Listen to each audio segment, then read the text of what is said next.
voilà donc amis téléspectateurs yi ñu ngi tey fii ci Parcelles Assainies ci école ACAPES di dalal ci entretien bi le président des commerçants des Parcelles Assainies Baba Ndiaye mu war a waxtaan ak ñun ci li nga xamante ni moo fi xew ci fan yi ñu génn maanaam cantine yi ñu toj ci niveau stade bi tey ana lan la état war a mën a defal li nga xamante ni mooy commerçant yi ci ndàmpaay ndax daf leen ni dàmp recaser leen ana mairie bi tamit lan la ci war a mën a def mais loolee da ngeen koy topp ak Bingué TV ak suñu entretien bi nga xamante ni tey moom la ñu ñoo def si fii ci Parcelles Assainies ànd ci ak ki nga xamante ni moom mooy Baba Ndiaye président des commerçants des Parcelles Assainies. leen sant ci li ngeen ñëw ngir ñu mën a waxtaan man nag maa ngi tudd Baba Ndiaye sama yëngu yëpp li si ëpp ci aada cosaan la mooy wàllu culture.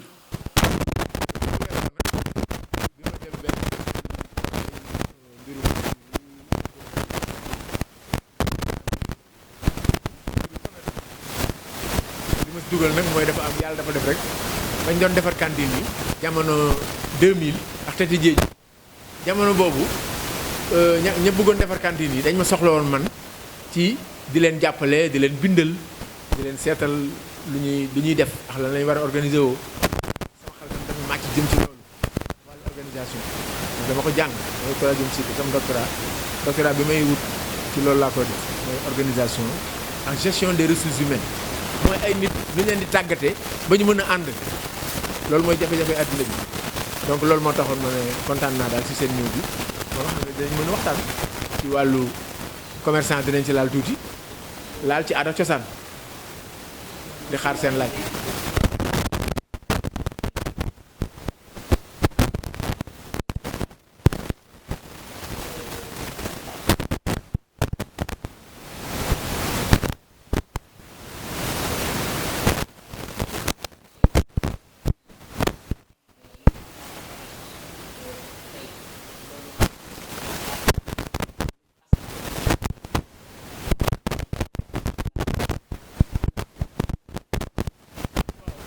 taxaw nii moo toog nii di wax nii toj nañ leen ba pare xanaa kan dañuy wax toj gi lan la indil askan wi ci njàqare loolu laay wax ci njàqare ci borom cantine yi parce que cantine yi dañ ñu ko jaay dañ ko defar jaay ko commerçant yi du cantine yoo xam ne dañ ñëw rek ut suñu taabal ut suñu banque def fa déedéet cantine la yoo xam ne dañ ko concevoir maire Tati Diédhiou parce que stade bi bi mu nekkee terrain vague unité 17 terrain vague la woon parce que ci projet Parcelles Assainies ñu bind ci sport kon effectivement terrain bu ñu waroon defar la ngir tàggat yaram sport mooy tàggat yaram rek nga xamul la ban tàggat yaram la sax ñu dem ci biir Tati Diédhiou gis ne stade bi kat nu mu te terrain bi kenn defaru ko daal nañ ko bàyyi noonu nañ xool nuñ ko aaree donc aar terrain bi moom xëy na moom la jugte woon mooy bu si defee cantine mu wër terrain bi dina am sécurité te dina am duggukaay am génnukaay ak yooyu mais nag dafa jëloon benn promoteur waxtaan ceeg moom ñu teg ko ci yoon teg cantine yi ci yoon laa la wax de tabax ko tracé ko ci yoon tabax ko ci yoon mu doon ay cantine standardisées avec des rideaux en fer cantine yi yem yenn cantine nekk 3 mètres sur 5 yeneen yi nekk 2 mètres sur 3 muy 73 cantines yoo xam ne ñoo nuróo ñu ne nañ ko defar ñu ne naka lañ koy defaree ñu ne ñu xayma ni mu toll ñu xayma ni mu toll xayma li muy jar ci alal Tati Diédhiou gisee ak benn promoteur bu ñuy wax Ongué Ndiaye ñoom ñaar ñu waxtaan te waxtaan ba sax am na ku ci bokkoon mooy waa sport yi wax naan ñoom moom foofu ñoo ko war fa ay kër tabax fa ay infrastructure communautaire ku fa soxla 1 million nga ko jënd xam nga almadi terrain mi ngi doon jar ay 2 millions 3 millions bañ koy joxe mais tey ku dem almadi boo amul 100 millions doo am sur 15 pourquoi parce que nit ñi fu ñu dem dañuy dolli koom ca fa ñu dëkk cantine lañ mujj dolli koom bay cantine bu nekk jóge 1 million 600 di jar 6 millions actuellement nii cantine yi ñu toj nii cantine bu si nekk 6 millions lay jar bu ñu ñëwee si kaw toj xam ne loolu si kaw toj fekkee ne loolu te kat moom si boppam am na ay cantines yu jaay yu mu arbitré am na signature maire boo xam ne benn waay jënd na cantine ñu defal ko acte de vente 5 millions ça fait 3 ans rek yàggul ah vers les années 2016 Moussa Sy moo signé vente boobu waa ji kenn jaay moroomam 5 millions kii jënd cantine bi 5 millions en 2016 kon normalement bu ñu jëlee cantine bu ne mën na jar 5 millions boo defee 7 fois 5 du 35 du 350 millions kon kay booy dàmp xanaa di nga dàmp waa ji ci li muy jar tey mais doo ko dàmp ci li muy jar démb yow sa kër yi këru parcelles yi actuellement lu muy jar man sama papa bi muy bëgg kër fii xam nga lu mu daan cotiser 3000 kër yi mi ngi daan jar ay 700000 750000 ay 800000 waaw de léegi kër googu doon jar 800000 kër googu doon jar 800000 tey lu muy jar tey boo bëgg a nangu këru parcelles yi xanaa di nga dàmp nit ñi li muy jar tey voilà te am na exemple ak Ablaye Wade bi muy dindi autoroute à péage bi am naa benn xarit boo xam ne professeur mu yàlla da ko dimbali mu amoon fa kër nga xam ñaata lañ ko dàmp pour këram 100 millions mu dem jënd benn kër fii ci Cité Lobat jënd ko fa kër Cité Lobat du dëgg 100 millions non seulement ñun ndàmpaay li xamuñ ko mais dañ ñu ne commission bii lijjanti ndàmpaay li moom mooy xool daal ba fu mu toll rek loolu la leen di jox. mais est-ce que commission bon ban boole c'est que amul inclusivité si loolu laa bëgg ñëw man cantine bi ñu koy installé amoon na inclusivité parce que ba ñu koy installé certainement le maire avait besoin peut-être d'avoir des ressources ku nekk joxe 1 million 600 ñu defar et puis waxtaanee naka lañ koy defaree nu muy tëddee ku nekk ñaata ngay am waaw tey jii nag bi ñu koy tëj xanaa dinañ si waxtaan waaw waaw.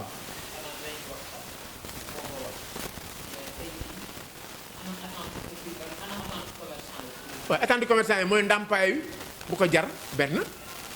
ak ñu def leen feneen bu ñu leen deful bu ñu leen ndàmpul lu ko jar dañu def feneen parce que ñaar rek fi am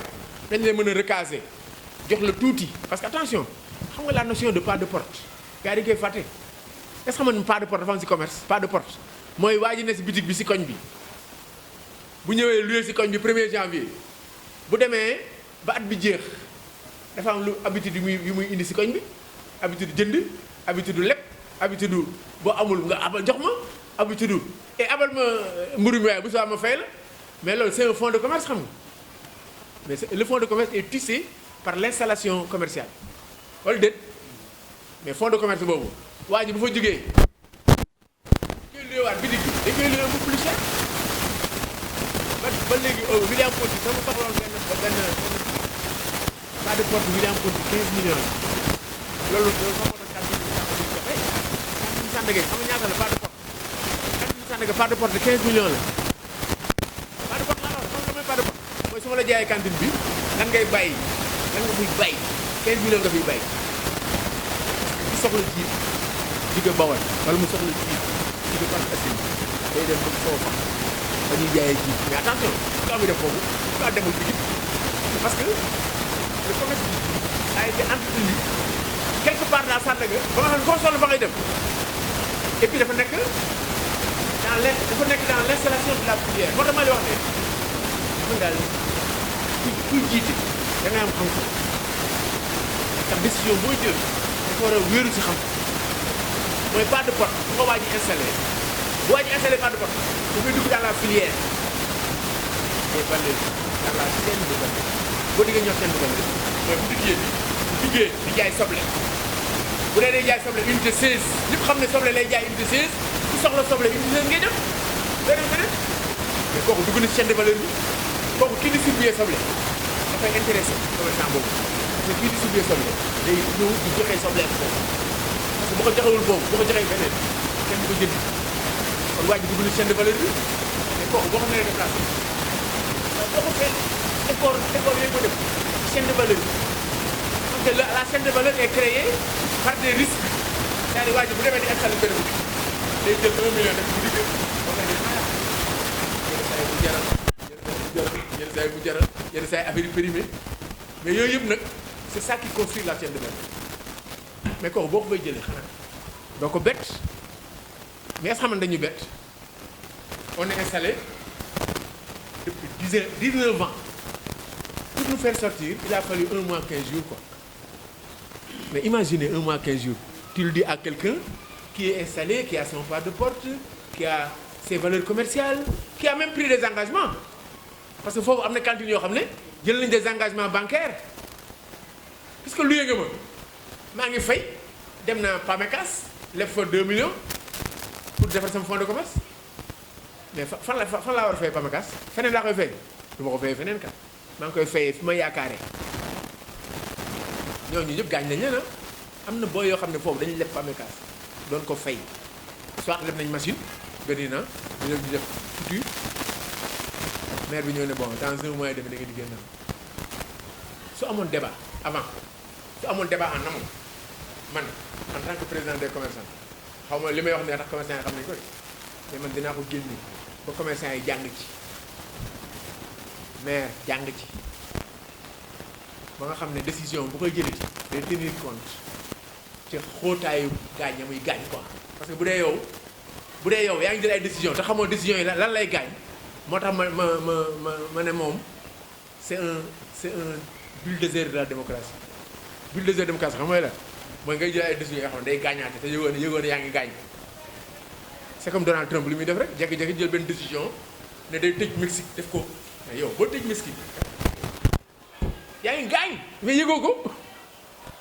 kon démocratie dafa wéeru ci inclusivité wéeru ci waxtaan wéeru ci xam-xam wéeru ci xam boo jëlee décision bi ngaañtele fan lay toll ba nga mën ko defar ba nga xam ne boo koy jël parce que je suis très content du ministre de l'urbanisme que Macky Sall a nommé xaw pourquoi ma kontaan ci moom monsieur Fofana dama kontaan ci moom ndax ba ma dégloo rek ni mu waxee biñ ko installé rek dafa def interview ne moom 3D lay piloté quoi 3D lay administré premier D bi mooy diisoo li may wax nii mooy diisoo mooy nga xam waa ji xam li muy kii yow nga xam sa bopp xam li muy kii waa ji xam ne kat c'est la mairie et que dafa war a jugee mais bu fi jugee naka la fiy jugee déggoo mooy deuxième D bi jëf soog a ñëw mais man li ma metti ci affaire bi dañu xëy rek jëf quoi ah yow koy xam nga ne diisoo mënta am. mais pourtant ñu gisee par exemple plan stade bi il y a 4 ans travaux yi bu mu démarré il y a 7 ans. 7 ans travaux yi balaa mu démarré xamoon nañ ne cantine yi dañ koy toj. waaw loolu moo lay wan ne mënoon nañ def 7 ans de waxtaan 7 ans yooyu ça peut préparer borom cantine yi ñu délocaliser wu. bi ñu ko teelee wax quoi teelee wax rek la waxtaan ak yéen benn yoon. ma ne bi ñu ko waxee c'est le 4 juin qu'on nous a dit que les cantines vont être levées mais nag c'est lié à quelque chose boo xam ne jarul ma koy wax fii quoi. te si man ñun attention de man dama am yeneen lecture tamit de non man nekkuma di lire nii rek de damay lire di liraat. di lire même entre les lignes di lire entre les décisions mais le 4 juin lañ ñëw nañu kat bon président day inauguré fii quoi da ngeen di jug. bon le 4 juin. beneen bu ci topp mais tëj nañ ko ah ça fait 2 mois bi tëj nañ ko en 2 mois tëj nañ ko est-ce que vous imaginez. mais imaginez le président de la République ñu fekk ko fi rek nañ ñu ne ko de léegi daal président xam nga lu ñuy def xam nañ ñun ñoo la faloon ñu ne waaw ñu ne président léegi dañ ñu doyal quoi dañ bëggoon dans 6 mois nga jóge fi. dans 6 mois nga wàcc mais le président il a pris des engagements xam nga ay G7 jël na mais yow le président yi engagement yi mu jël yëpp xanaa di nga ko may bokk temps non temps bu mu sumee koo kañ wala déet képp koo fekk muy liggéey muy président muy maire moom la le maire la bu waa parcelle doy lool ci moom bërit ñu ne ko da ngay bàyyi dans 3 mois fii dina bari coow de day woo jël naan du ma bàyyi léegi bàyyiwuma da ngeen xaar mandat bi jeex wala déet kon ñun ñëpp lay dal na mais moom pour moom ñu rek la dal quoi. mais tey dégg nañu ay rumeur ci daw di naan cantine yi il paraît que dañ leen bëgg a indemniser 1 million 200 ñenn ñi ne 2 millions tey foo leen ci toll sax. ba léegi daal on a encore rien reçu personne n'a rien reçu te attention il y a pas que les propriétaires xam nga j'ai parlé des propriétaires de l'installation des cantines relativement aux propriétaires. Mais il y a l'installation des cantines relativement aux occupants. Moi, je connais un occupant là-bas qui a fait 18 ans. Il fait des multiservices. Il a... Moi, sa cantine, je suis maire, quoi, multiservices. Mais depuis 18 ans, il est là-bas. Est-ce que vous savez ce que nous ay doomam actuellement am nañu bac quoi. Premier doom bi am na bac daaw jëkk, beneen doom bi am na bac daaw. Mais nee na foofu si cantine yi la leen dindale la leen fayale école. la leen dundale fayal leen si école du dëgg moom si boppam ku soxla photocopie boor yi si moom ngay dem même la mairie c'est photocopie fa la koy defee mais ce gars là dañ ñëw rek ne quoi dans un mois fi jóge quoi mais actuellement nii moom toxu na quoi changé na d'espace mais nee na ma day toog bëgg a tàppe après xolam du mën tàppe quoi nee na du mën liggéey quoi mais kooku est-ce que on l'a pas violenté nañu wax ne degré daal parce que la violence c'est pas seulement les coups matériels qu'on donne mais la violence c'est aussi non la violence c'est des coups immatériels immatériels xam nga mooy lan mooy lu ñu mënta laal la preuve demal Sandaga rek nga saaga woon benn sëriñ nga xam nga c'est immatériel xam nga sëriñ bi newoo fi sëriñ bi newu fi li nga wax sax kenn mënu koo téye mais yow dinañ la def loo xam ne moo tax man la nit il faut ñu boo amul xam-xam daal daanaka boo jiitee nit ñi daal on risque des choses li ma wax ni kon baax na kon occupants yi war nañ leen xalaat ñoom sax ñoo gën a difficile affaire propriété xaar si maire moom wees na li ñu doon xaar si moom wees na bu yàgg li ñu doon xaar si moom mooy waxtaan en amont non seulement waxtaan en amont amul il a pris ses arrêtés ses décisions il a pris ses lettres joxe na lépp loo xalaat du dëgg te yooyu buy ñëw et puis yooyu itam ay violence la sommation c'est une violence nga jox sommation koo xam ne waroo ko jox da nga waroon waxtaan ak moom ngeen teg si yoon nga dur ko sommation ne ko waaye jox ko ne ko le 18 juillet da nga fa war a jóge ñoom ci ndàmpaay bu conséquent et puis ñu boole leen ci ndàmpaay bi nit ki boo koy dàmp doo ko boole ci ndàmpaay bi du mun dikki moo xam góomam ban médecin nga mës a gis yow mu faj la te deful analyse boobu laa bëgg def c'est-à-dire ñu toog ndax seet occupants yi ci nekk parce que ay cas par cas la am na si ñoo xam ne leb nañu banque am na ñoo xam ne lebuñu banque am na ñoo xam ne seen kër seen dépense fa la aju am na ñoo xam ne il faut de la production dañuy produire 300 000 par jour am na fa non pas par jour dama jum par mois 300 000 par mois wala 200 000 par mois ki koy produire mais kooku boo koy dàmp kañ da ngay xool ak moom waxtaan donc waxtaan laay wax ñu def rek te waxtaan boobu kay est-ce que weesul sax parce que man la commune ci biir waxtaan bi xaw ma capacité am quoi xam ne suñu capacité parce que ñun on a fait l'audit de nos commerces sur les 113 cantines xam nga audit bi ñaata la daan 1 milliard 400 boo jëlee cantines yi seen njëg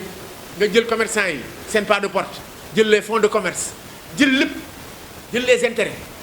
teg ko 1 milliard 200 moom mooy ndàmpaay li xam nga 1 milliard 200 bariwul ci état bu dee ñi ngi koy jox du ñu ay Guinéen du ñu ay Burkinabé ay Sénégalais ngay jox 1 million 200 mais on est dans le développement toujours parce que ñoom dafa am lu ñu entamé ñu war leen dimbali pusaat leen Sadio Mané ñaata million lay jot par mois moo tax tubaab yi ñoo ñuy raw toujours tubaab yi xam nga africain fu mu tiim moromam mi ngi seet lu koy yàqal quoi tubaab boo amee tuuti dala ci yokkal ba say mbokk waaru daf lay jox ay 200 millions par weer parce que xam na ne la muy gagné daf lay siy jox yow mais la commune n'a pas de bénéfice à rechercher la commune son rôle principal c'est de redistribuer les revenus les produits les espaces de superviser d'encadrer. La commune ne prend jamais de décision à l'encontre de cette population. dëgg moo tax moi au plan politique dafa am lu muy métti quoi dafa am lu muy métti parce que même le conseil municipal n'est pas tellement d'accord sur ce qui s'est passé parce qu'il y a aucun arrêté du conseil municipal qui définit le déguerpissement parce que boo ko définiree nit kay boo ko jëlee xanaa di nga wax tax ko fi jëlee les conditions yi nga ko fi jël di nga ko wax les conditions yi di nga ko wax xanaa kay locataire kay même les locataires simples la sans contrat laa la wax de kër yi nga loué fa benn kër 40 000 par mois waa ji bu soxlaa këram xanaa dina la wax a yow bu paree dina la kat man kat kon ñetti weer yi dinaa bàyyi ba nga bañ a fay kat 6 mois te ñun daanoo contrat d'installation te Diédhiou li mu signé ak man j'ai lu mon contrat c'est 3 mois d'information avant mu ñu jël décision fii c'est un mois 15 jours.